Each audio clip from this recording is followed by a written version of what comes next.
In August 1944, a German SS general walked into a burning city and gave a single order that would kill 50,000 civilians in less than a week. And when the war ended, that same man went home, put on a suit, and got elected mayor of a quiet seaside town where he lived peacefully for the rest of his life, giving interviews, shaking hands, and never spending a single day in prison for what he did in Warsaw.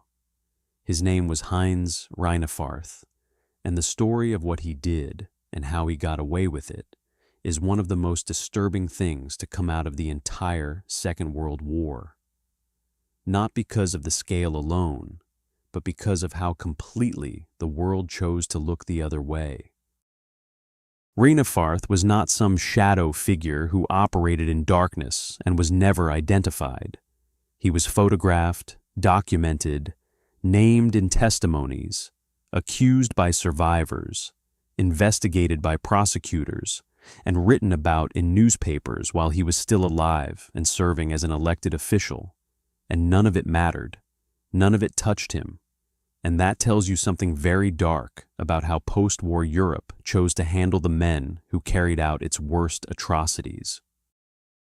To understand what Reinefarth did in Warsaw, you need to understand what Warsaw was in the summer of 1944, because the city that rose up against German occupation in August of that year was not a city that had been sitting quietly. It was a city that had been living under one of the most brutal occupations in European history for 5 straight years. A city where people were shot in the streets for breaking curfew, where the entire Jewish population had already been systematically murdered, where Poles were used as forced labor, executed publicly, and treated as subhumans by their German occupiers. And by the summer of 1944, the people of Warsaw had decided that enough was enough. The Warsaw Uprising began on August 1st, 1944, when the Polish Home Army, a resistance force that had been organizing in secret for years, launched a coordinated armed revolt against the German occupation, with around 40,000 fighters rising up across the city, hoping that the Soviet army, which was just across the river, would come to their aid and that the Germans could be pushed out before Stalin's forces arrived, because the Polish leadership understood very well that liberation by the Soviets came with its own set of terrifying complications. And so they moved, they fought, they took buildings and streets and districts, and for a brief moment it looked like Warsaw might actually pull this off. Hitler's response was immediate, and it was exactly what you would expect from a man who viewed Slavic people as racially inferior and expendable. He ordered Warsaw to be completely destroyed and its population annihilated, not pushed back, not suppressed, annihilated. And to carry out that order, he needed men who would not hesitate, men who could look at a city full of civilians and see a problem to be solved rather than human beings to be spared. And Heinz Reinefarth was exactly that kind of man. Reinefarth arrived in Warsaw on August 5th, 1944, with a force made up of some of the most brutal units the SS had available, including Oskar Dirlewanger's brigade. And if you've watched our video on Dirlewanger, you already know that bringing his unit somewhere meant the absolute worst was about to happen, along with other SS and police formations that had been specifically chosen because of their track record of extreme violence against civilian populations. And what happened in the Wola district of Warsaw over the next several days became one of the single worst massacres of the entire war. Wola was a working-class neighborhood on the western edge of Warsaw, packed with ordinary families, factory workers, elderly people, children, hospital patients, and Reinefarth's forces moved through it street by street and building by building with a single instruction: kill everyone. And they did. They gathered people in courtyards and shot them. They pulled patients out of hospitals and executed them on the spot. They burned buildings with people still inside. They shot women holding infants. They shot priests. They shot anyone who moved and many who didn't. And in the space of a few days, somewhere between 30,000 and 50,000, civilians were murdered in Wola alone, in what historians now recognize as one of the largest single massacres of civilians in the entire European theater of the Second World War. What makes Reinefarth specifically fascinating in the most horrifying sense of that word is that he was not a man who was swept up in the violence by circumstance or who gave vague orders from a safe distance and could later claim he didn't know what his men were doing. He was present, he was directing operations, and at one point during the Wola Massacre, he actually sent a message back to his superiors saying that his men were running out of ammunition because there were so many people to kill. He literally reported that the execution of civilians was consuming more bullets than anticipated and requested resupply, which is a document that survived the war and which prosecutors later used as direct evidence of his personal involvement and command responsibility. After Wola, Reinefarth continued fighting in Warsaw as the uprising ground on through August and September and into early October of 1944. The Polish resistance holding out with extraordinary courage against overwhelming German firepower for 63 days in total, which remains one of the longest urban uprisings of the entire war.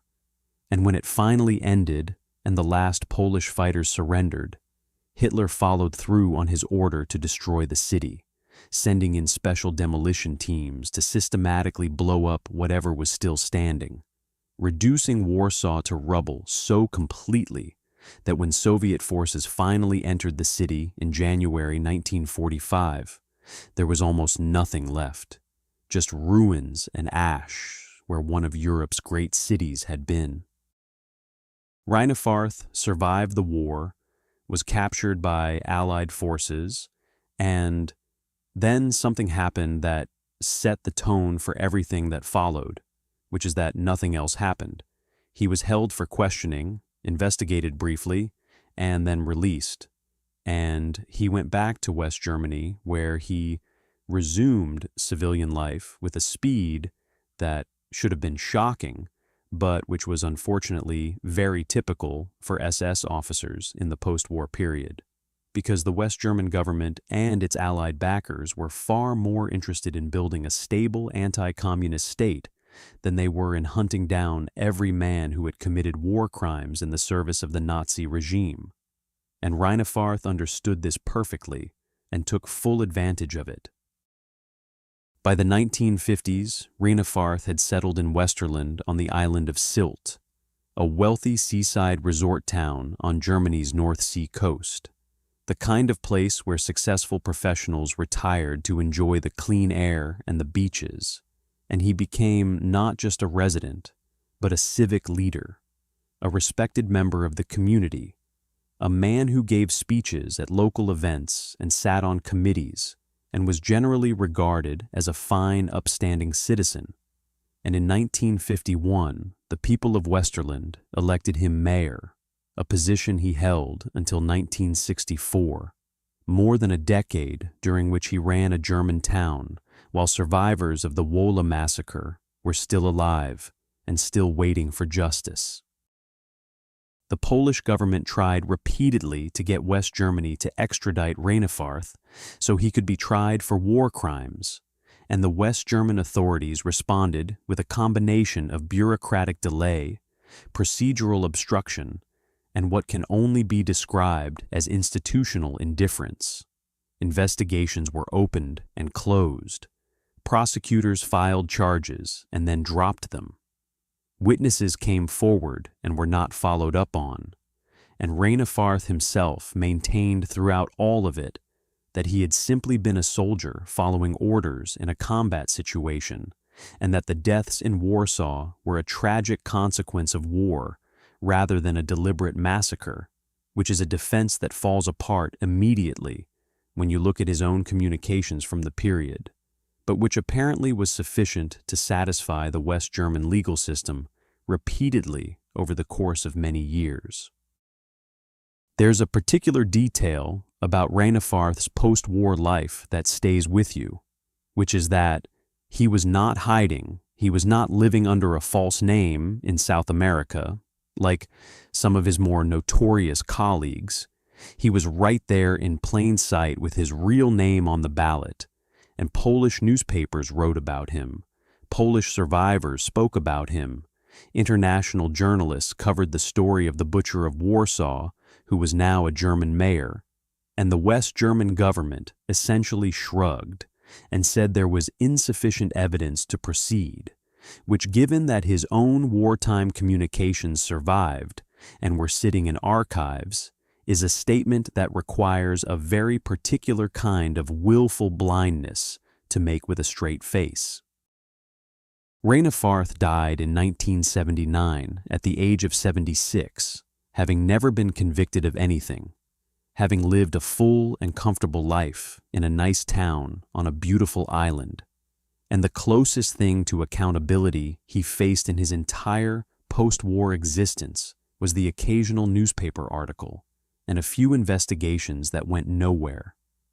And Poland and Germany argued for years after his death about how it had been allowed to happen, about why the system had failed so completely, about what it meant that a man personally responsible for one of the worst civilian massacres of the Second World War had been allowed to serve as an elected official in a democratic country while survivors of his crimes were still alive.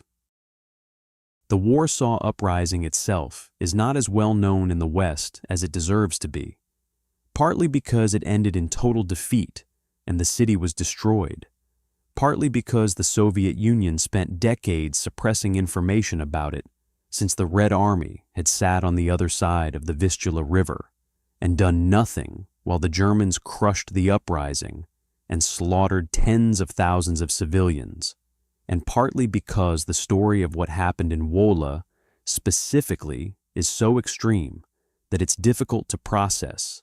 50,000 people killed in a few days in a single neighborhood of a single city, a number that on its own would constitute one of the worst atrocities of the entire conflict, carried out by a man who then went on to become a small-town mayor and die peacefully in his bed. Heinz Reinefarth is not a name that appears in most history books. He doesn't have the dark notoriety of Himmler or Heydrich or Eichmann. He never stood trial at Nuremberg. His face is not one that most people would recognize, and that obscurity is itself the most damning verdict on post-war justice. Because the system that was supposed to ensure that what happened in Warsaw could never be forgotten and could never go unpunished, looked at Heinz Reinefarth and decided that the paperwork was too complicated, that the evidence wasn't quite sufficient, that there were more pressing matters to attend to, and a man who ordered the massacre of 50,000 people in 6 days served as mayor of a German seaside town for 13 years, and nobody stopped him.